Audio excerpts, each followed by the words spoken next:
창세기 32장 24절부터 30절까지입니다. 창세기 32장 24절부터 30절까지.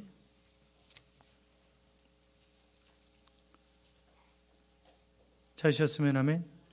교독합니다. 제가 24절 있습니다. 야곱은 홀로 남았더니 어떤 사람이 날이 새도록 야곱과 씨름하다가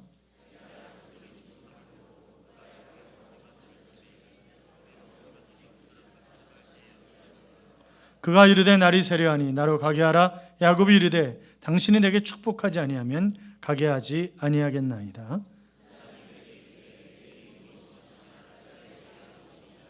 그가 이르되 내 이름을 다시는 야곱이라 부를 것이 아니요 이스라엘이라 부를 것이니 이는 내가 하나님과 및 사람들과 겨루어 이겼음이니라.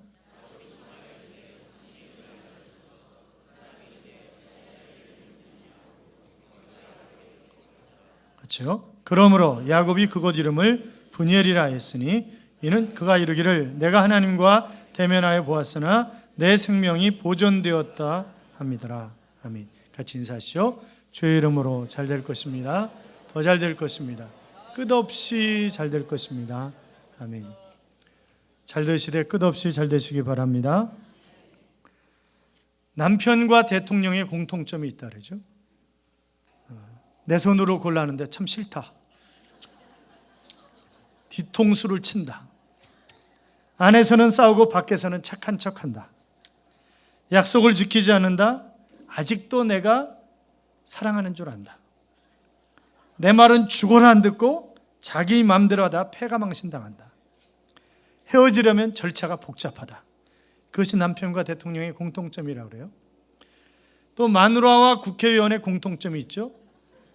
오늘 저 우원식 의원, 우리 지역의 국회의원이신 우원식 의원께서 오시는데 잠깐만 좀 일어나시죠. 우리 격려의 박수를 드리겠습니다. 등록카드 받으세요. 그 교회에서 믿음 생활 잘하시는, 주차 안내하시고 믿음 생활 잘하시는 귀한 분이죠. 마누라와 국회의원 공통점이 있는데 이건 절대 우원식 의원을 두고 하는 얘기는 아니에요. 하여간 말이 많다. 내가 선택했지만 후회하고 있다. 아는 채도 하지 않다가 필요하면 앞에 나타난다. 할 일이 많아 바빠 죽겠다고 하는데 매일 노는 것 같다. 말로는 도저히 상대가 안 된다. 내 돈을 쓰면서 항상 당당하다. 돈을 엄청 좋아한다. 그것이 마누라와 국회의원의 공통점이라고 합니다. 마누라가 국회의원보다 좋은 점이 있죠? 뭐가 있을까요? 그래도 밥은 해준다. 그런데 국회의원이 마누라보다 좋은 점이 있어요? 그건 뭘까요? 4년마다 바꿀 수 있다. 그게 좋은 점이라는 거예요. 어떤 글에 보니까 또 이렇게 써놨더라고요. 남편이란 집에 두면 근심덩어리고, 데리고 나가면 짐덩어리고, 마주 앉으면 왼수덩어리고, 혼자 보내면 사고덩어리고, 며느리에게 맡기면 구박덩어리다. 그렇게 얘기하는데, 남자분들만 같이 한번 하겠어요. 남자분들만. 남자가 살아야 교회가 산다. 남자가 살아야 민족이 산다. 믿으십니까?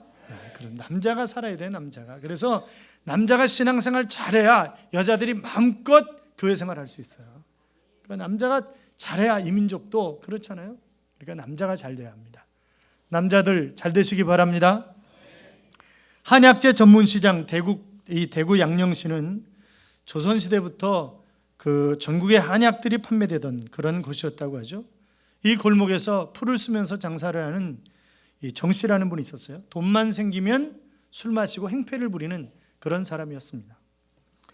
교인이었던 아내가 김익두 목사님이 오셔서 부흥회를 한다고 해서 부흥회에 참석했는데 정말 은혜를 많이 받은 거예요. 왜냐하면 김익두 목사님의 과거가 지금 자기 남편과 똑같으니까 너무 은혜가 되는 거죠. 가지고 은혜 받고 기도 한참 하다 밤늦게 돌아오는데 들어오자마자 남편이 귓방맹이를 한 대 올려치는 거죠. 어디 갔다 이렇게 늦게 오냐고. 그랬더니 이 부인이 한쪽 뺨을 들이대면서 내가 늦게 와서 당신의 마음이 상했다면 이쪽 뺨도 맞아 때리시라고. 그러니까 이거 남자 어떻게 되겠어요? 왜 그래? 여보 왜 그래? 그러니까 사실은 제가 오늘 부흥회 가서 은혜를 너무 많이 입었는데 바로 김익두 목사님이 당신하고 어쩌면 그렇게 똑같은지 모르겠다고.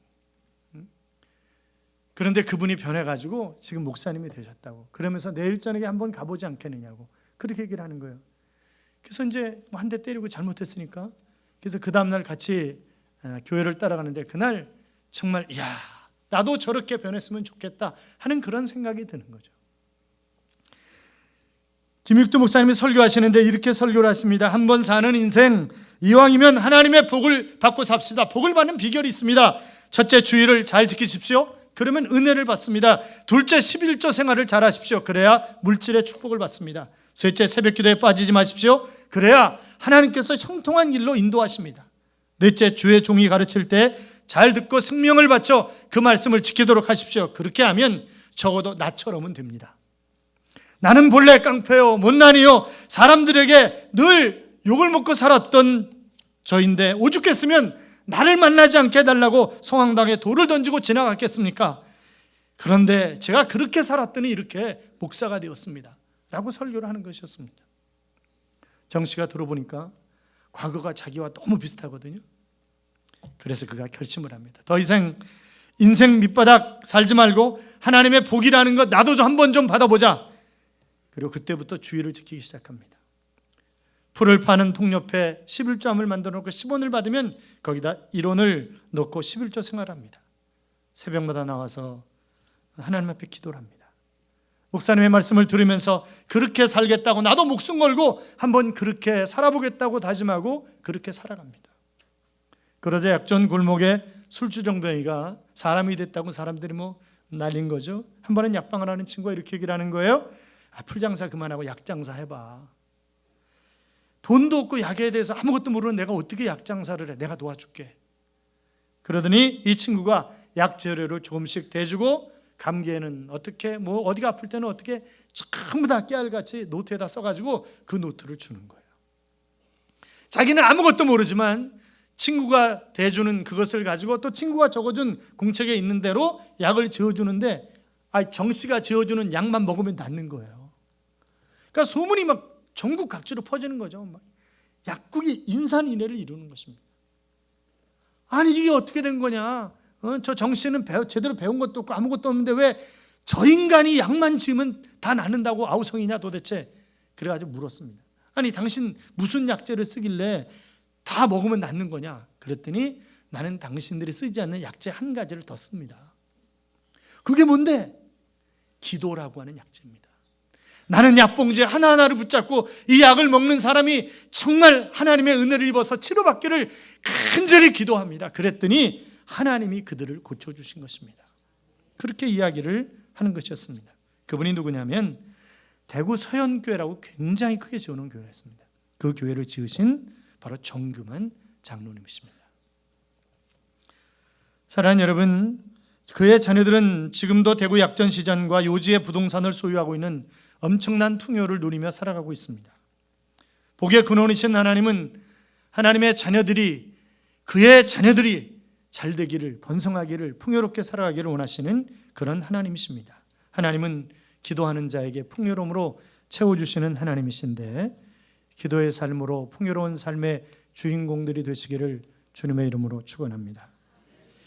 학교 종례 시간에 담임선생님이 몹시 화가 나 있었어요. 이번에도 우리 중국인의 반이 평균 점수 꼴찌란 말이지. 그러면서 막 성질을 내면서 50점 넘는 사람은 교실에 그대로 있고 50점 안 되는 놈은 바깥에 복도에 나가서 손 들고 서 있어. 그러는 거예요. 그런데 정말 난감한 사람이 있었습니다. 중국이었어요. 왜냐하면 50점이었거든요. 딱. 그래서 선생님 저는 50점인데 어떻게 해요? 그랬더니 선생님이 하시는 말씀이 야 임마 너는 문틈에 껴있어. 그렇게 얘기를 합니다. 여러분 오늘 본문에 보시면 문틈에 낀 사나이 이야기가 나옵니다. 자 뒤에서는 자기 장인이요 삼촌인 나반이 군사를 끌고 쫓아옵니다. 앞에서는 자기의 형 에서가 자기를 잡아 죽이겠다고 군사들을 사병 400명을 끌고 달려오는 것입니다. 얼마나 두려웠겠어요. 그는 그 사이에 끼어있는 그런 상황입니다. 우리가 잘 알고 있는 것처럼 중동 지역 지중해 연안에 위치한 이스라엘은 유대인들과 소수의 아랍인들로 구성되어 있는 그런 나라입니다. 1948년 나라가 세워질 때 바로 나라 이름을 무엇으로 할 것이냐, 시온으로 할 것이냐, 유다로 할 것이냐, 무엇으로 할 것이냐, 그러다가 이스라엘로 결정을 했는데, 이스라엘은 야곱의 이름이잖아요.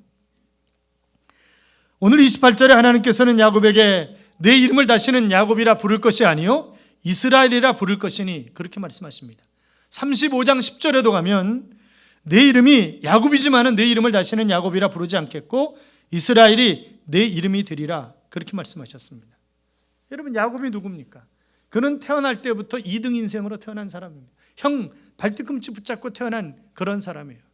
그러나 내가 비록 2등 인생으로 태어났지만 내 인생이 2등 인생은 될 수 없다. 내가 꿈과 비전을 가지고 믿음을 가지고 달려나가면 얼마든지 1등 인생으로 바꿔주시는 분이 하나님이시다라고 하는 것을 굳게 믿고 1등 인생으로 바뀌어가는 삶을 살았던 사람이 바로 야곱이잖아요. 그래서 야곱 그러면 성화라고 하는 것이 떠오르는 그런 인물이란 말이죠. 창세기 25장 23절에 보시면 두 국민이 내 태중에 있구나. 두 민족이 내 복중에서부터 나누이리라. 이 족속이 저 족속보다 강하고 큰 자가 어린 자를 섬기리라. 그런 말씀이 나옵니다. 자, 큰 자가 어린 자를 섬기리라. 이것은 야곱의 어머니에게 주신 말씀이잖아요. 태중에 아이가 있을 때. 자, 그러면 야곱이 그 이야기를 몰랐을까요? 아니요. 어머니에게 수없이 들었을 거예요. 그것을 너무나 잘 알고 있는 어머니는 늘 야곱 편을 들었다고요. 그 아버지는 에서 편이잖아요. 어머니는 야곱 편. 그리고 늘 야 이놈아, 형이 너를 섬기게 될 거야. 네가 그래도 형한테는 잘해야 돼. 그러면서 얼마나 많은 이야기를 들었겠어요. 그래, 바로 육신적인 장자권은 형이 가지고 있는지 모르겠지만 그러나 진짜 장자권은 나야. 그리고 팥죽한 그릇에 장자권을 빼앗잖아요. 결국 그는 하나님의 복이 되는 것이라고 한다면 물불 수단과 방법을 가리지 않았던 사람이 바로 야곱이라고 하는 그런 사람입니다. 사랑하는 여러분, 내가 2등 인생이라고 생각을 하십니까? 모든 이점과 기득권을 다 잃어버리고 불행하고 불합리한 그런 사회 때문에 내가 정말 힘들게 살아가고 있다고 그렇게 생각을 하십니까? 내가 바로 절망의 강가에 서 있는 그런 모습입니까? 그리고 이것이 내 팔자이기 때문에 어쩔 수 없다고 그렇게 생각하며 살아가십니까? 아니요, 절대 그렇지 않습니다. 하나님이 우리에게 시온의 대로를 활짝 열어주셔서 1등 인생을 살아가게 하실 줄로 믿습니다. 미국의 시카고 대학교의 베일락 교수가 학생들을 대상으로 조사를 했어요. 학기 말 시험을 치르기 직전에 학생들에게 페이퍼를 나눠주면서 여기다가 지금 가지고 있는 고민이 도대체 뭔지, 지금 스트레스 받고 있는 게 뭔지 그걸 한번 써봐라. 그때는 학생들이 씁니다. 그러고 나서 시험을 보니까 훨씬 편안하게 시험 문제를 풀 수가 있었다고 그렇게 모두가 고백하는 그런 조사 통계가 나와 있습니다. 그러니까 불안하고 초조할 때 내가 그것을 인정하고 표현하기만 해도 훨씬 더 편안한 마음을 가질 수 있다고 하는 그런 통계란 말이죠. 사랑하는 여러분, 우리는 더 좋은 표현 방법을 가지고 있잖아요. 동의하시는 하나님 앞에 우리의 문제, 우리의 염려, 우리의 갈등, 우리의 스트레스 이런 것을 다 뭐로 표현하면 돼요? 기도로 표현하면 됩니다. 기도하면 두려움이 사라집니다. 기도하면 평안이 물밀듯이 밀려오기 시작합니다. 기도하면 엄청난 하나님의 능력을 얼마든지 내가 끄집어다 쓸 수 있습니다. 빌립보서 4장 6절 이하에 보시면 아무것도 염려하지 말고 다만 모든 일에 기도와 간구로 너희 구할 것을 감사함으로 하나님께 아뢰라. 그리하면 모든 지각에 뛰어난 하나님의 평강이 그리스도 예수 안에서 너희의 마음과 생각을 지키시리라. 그렇게 말씀하지 않으셨습니까? 사랑하는 여러분, 하나님이 함께 하시면 우리에게 더 좋은 길이 열리는 것입니다. 어렵고 힘이 들 때에도, 걱정이 있고 염려가 될 때에도, 불안하고 초조할 때에도 하나님께서 동행하실 것을 믿으면 그 길이 얼마든지 평탄하고 행복한 그런 길이 될 수 있다고요. 자, 보세요. 오늘 본문의 주인공인 이 야곱은 형 에서가 받을 복을 가로채고 분노한 그런 형 때문에 결국 집에서 살지 못하고 밧단 아람을 향해서 가잖아요. 그리고 20년 동안 그곳에서 결혼해서 아이들을 낳고 그리고 부자가 되어가지고 고향으로 돌아가고 싶어 하지만 그러나 과연 삼촌이 어떻게 생각을 할까? 아니 장인어른이 어떻게 생각할까라고 하는 것 때문에 결국 야밤도주를 하잖아요. 삼촌이 그 출타한 틈을 타서 결국 모든 재산을 가지고 야밤도주를 한다고요. 사흘이 지났을 때 라반이 이 사실을 알고 친족들을 이끌고 야곱을 추격해 옵니다. 앞서 말씀드렸지만 이에서 형 에서가 야곱 이놈이 와? 그러면서 400명의 사병을 끌고 야곱을 죽이겠다고 지금 달려오는 것입니다. 자, 이런 상황 속에서 그가 얼마나 두려움에 떨고 있었겠냐고요. 우리는 지난 2주간에 걸쳐서 마침내 잘 되어가는, 점점 더 확대되어가는 그런 복을 어떻게 해야 받을 수 있는가, 바로 이 아브라함과 이삭을 통해서 우리가 확인을 했었습니다. 이제 고향으로 돌아오는 길에 두려움 속에서 다 보내고 약복 나루터에서 홀로 남아서 그가 어떻게 축복의 역사를 바꾸어 써가는가 하는 것을 오늘 확인하면서 바로 여러분도 축복의 사람이 점점 더 확대되어가는 그런 복을 누리는 삶을 살아가는 하나님의 자녀들이 되시기를 주님의 이름으로 축원합니다. 오늘 성경에 보면 그 밤에 어떤 사람과 날이 새도록 씨름했다고 되어 있습니다. 자, 이 사람이 누구냐라고 하는 것에 관해서 호세아 12장 3절 이하에도 보면 하나님이라고 그랬다가 천사라고 했다 그러기 때문에 정확하게 알 수는 없습니다만, 어떻든 야곱은 씨름을 했고 괴로웠던 사람이 허벅지 관절을 치니까 부상을 입고 결국 어려움을 겪게 됩니다. 그러나 그는 그 어떤 사람과 씨름하기를, 싸우는 것을 끝까지 물고 늘어지는 거죠. 끝까지 물고 늘어지는 것입니다. 그래서 날이 셀 무렵 야곱과 씨름을 하던 분이 이제 나로 가게 하라 그랬더니 야곱이 하는 말이, 나를 축복하지 아니하시면 제가 놓아드릴 수가 없습니다. 보내드릴 수가 없습니다. 그런 얘기를 하는 것입니다. 자, 그러니까 적어도 야곱은 지금 내가 씨름하고 있는 이분이 나를 축복할 수 있는 그런 분이다 라고 하는 것을 분명히 알고 있었다는 것을 우리가 알 수 있습니다. 호세아 12장 3절 이하에 보시면 야곱은 모태에서 그의 형의 발뒤꿈치를 잡았고 또 힘으로는 하나님과 겨루되 천사와 겨루어 이기고 울며 그에게 간구하였으며 하나님은 베델에서 그를 만나셨고 거기에서 우리에게 말씀하셨나니 그랬습니다. 나에게 복을 주십시오. 나에게 은혜를 주십시오. 나를 좀 도와주십시오 라고 하면서 울면서 매달리는 것입니다. 사랑하는 여러분, 야곱이 얼마나 열정적이었는지 몰라요. 그의 삶이 한 번 어떤 것을 하겠다고 마음먹으면 그는 그것을 놓치지 않았던 그런 사람이 바로 이 야곱입니다. 속임수를 써가면서까지 그 일을 이루었던 그런 사람이잖아요. 사랑하는 여러분, 내가 하나님의 복을 기다리면서, 하나님의 도움을 기다리면서, 하나님의 은혜를 기다리면서 꼭 그렇게 해달라고 밤을 지새우며 눈물로 하나님 앞에 매달려 본 적이 여러분 언제이셨습니까? 내가 정말 생명을 걸고 하나님 앞에 매달려 본 적이 언제였냐고요. 야곱과 같은 그런 열정이 있어야 우리가 복 있는 사람이 될 수 있지, 그런 열정이 없다고 한다면 내가 복 받을 것도 없다고요. 1990년에 역경의 열매라고 하는 제목으로 소개된 주식회사 이랜드 회장인 박성수라고 하는 분이 있습니다. 그분은 젊은 나이에 근육 무력증이 생겼어요. 그래서 질병의 감옥에 2년 동안 갇혀 있게 됩니다. 그러나 어려운 때, 이때야말로 하나님이 나에게 미래를 준비하라고 하시는 것이 아닌가라고 하는 그런 생각을 하고 그는 3,000권의 책을 읽어짓깁니다. 여러분, 그게 쉽겠어요? 그렇잖아요. 얼마나 책을 빨리 읽었으면 순식간에 3,000권의 책을 읽어댔을까요? 하루 종일 누워서 책을 보는 것입니다. 기도하는 것입니다. 그리고 후배들이 찾아오면 성경 공부를 가르치는 것입니다. 사업의 밑바탕이 된 다양한 정보들은 바로 그때 습득한 것들입니다. 그 시기에 그가 얻은 결론은 교인들은 하나님의 때를 기다리면서 준비해야 된다. 결코 낙심해서는 안 된다. 그것이 그가 얻은 결론이라고 했습니다. 높은 건물들은 기초가 튼튼해야 흔들림이 없이 서 있는 거잖아요. 어려움으로 인한 준비 기간이 길어진다고 해서 실망할 것이 없습니다. 왜냐하면 준비 기간이 길면 길수록 하나님은 나를 더 크게 사용하시려고 작정하신 것이기 때문에 내가 실망해야 할 하등의 이유가 없죠. 박 회장은 병으로 든 뒤에 계속 하나님의 치료를 구하며 금식하고 기도하고 책을 읽고 그럽니다. 드디어 하나님 2년 만에 질병에서 완전한 자유함을 주셨고 그는 날개를 달고 하나님의 영광을 위해서 멋지게 쓰임받는 그런 하나님의 사람이 되었습니다. 사랑하는 여러분, 짙은 먹구름과 비가 있어야 그 다음에 무지개가 있을 수 있는 것이지, 구름 한 점 없는데 어떻게 아름다운 무지개가 뜰 수가 있겠습니까? 내 인생이 정말 칠흑같이 어두운 그런 상황이라 할지라도, 아니 먹구름같이 끼고 폭풍과 몰아치는 그런 상황이라 할지라도 그것이 끝나면 찬란한 무지개가 뜨게 된다고 하는 사실을 기억하면서 여러분 실망하지 마십시오. 내가 칠흑같이 어두우면 새벽은 이제 곧 오게 될 것입니다. 언젠가 초등학교 3, 4학년 학생들을 대상으로 설문조사를 했다고 그래요. 가장 기억에 남는 것이 무엇이냐? 라고 하는 그런 질문이었는데 모든 아이들이 아빠와 씨름했던 거가 가장 기억에 남는다는 거예요. 아빠와 씨름했던 거. 그러니까 아빠와 씨름을 아이들과 씨름 안 해준 아빠들은 회개하세요. 아이들의 추억을 안 만들어준 거예요. 아이들이 제일 기억 남는 게 아빠하고 왜?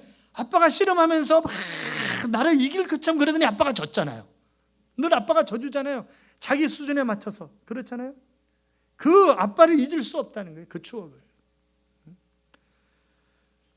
여러분, 우리 아버지신 하나님은 내 인생의 수준까지 내려오셔서 나와 동행하시는 하나님이신 줄로 믿습니다. 사실 야곱이 태어날 때부터 에서의 발꿈치를 잡고 태어났다 그랬어요. 그는 형과 싸워서 이긴 사람입니다.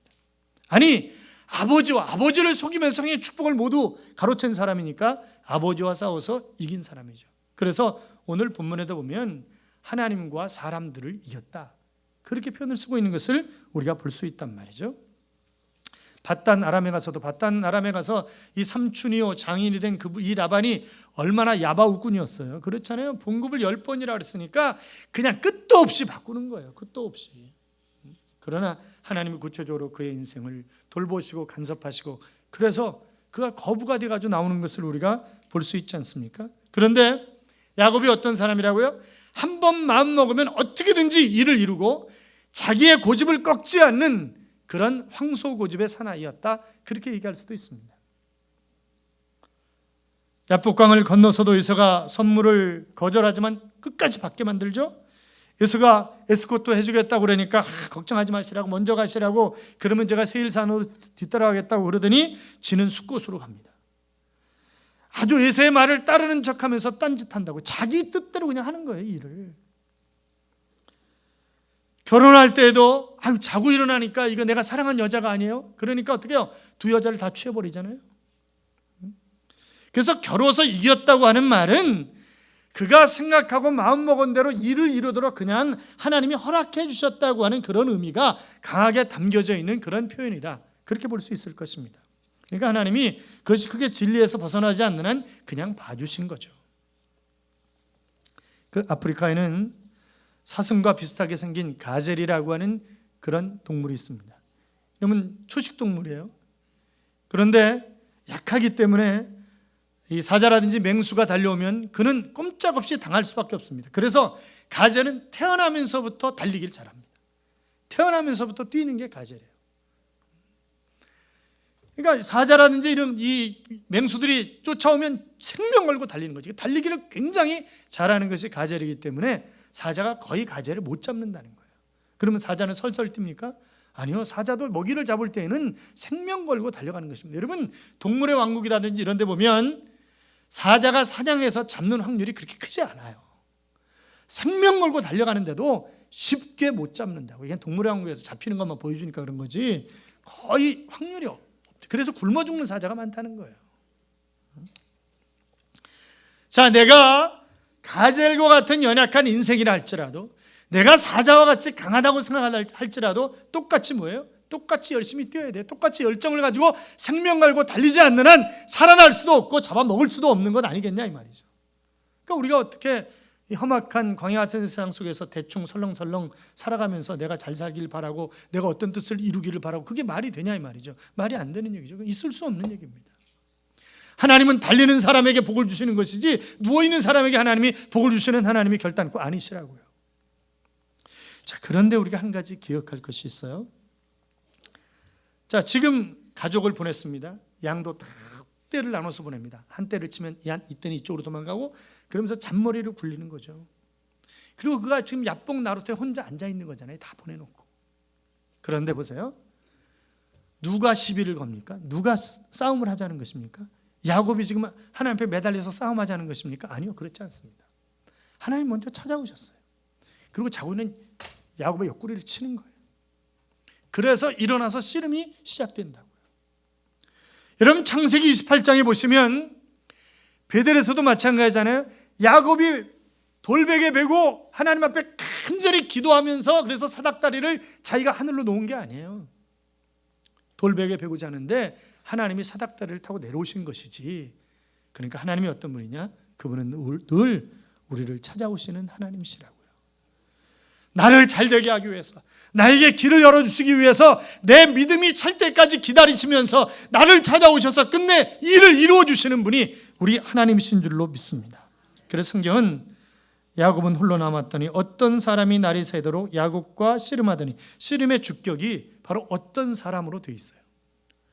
그럼 결과가 어떻게 나는 거예요? 25절에 보면 자기가 야곱을 이기지 못함을 보고, 여기도 분명히 주격이 누구예요? 자기, 바로 그 사람이에요.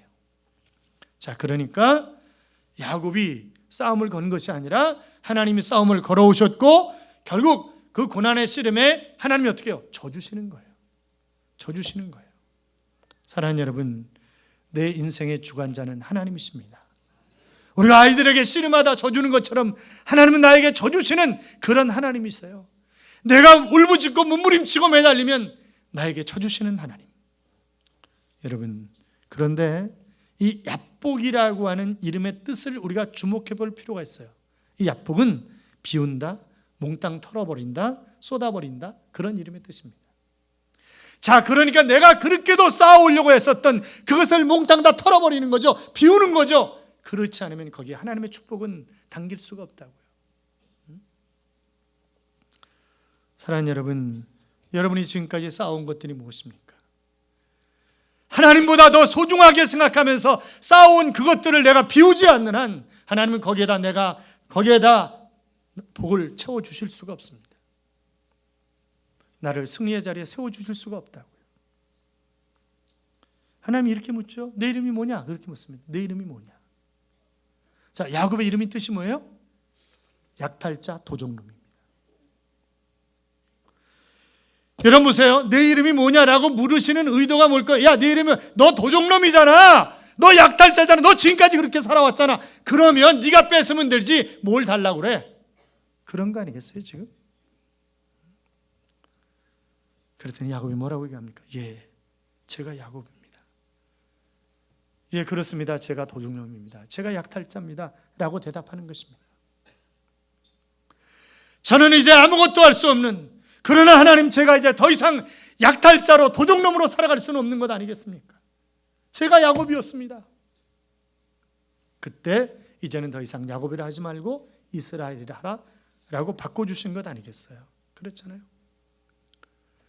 오늘 28절을 주석한 호세아도 야곱이 하나님과 겨루어 이겼다라고 하는 그런 표현을 쓰고 있습니다만, 여러분, 우리가 하나님과 겨루어 이긴다는 것이 어떤 의미를 가지고 있는 것이겠어요? 그것은 바로 하나님 앞에 매달리는 것, 내 인생을 송두리째 맡기는 것, 그래서 하나님이 간섭하시고 하나님이 다스리시는 것, 그것이 이기는 것 아니겠습니까? 그것이 우리가 복받는 비결 아니겠냐고요.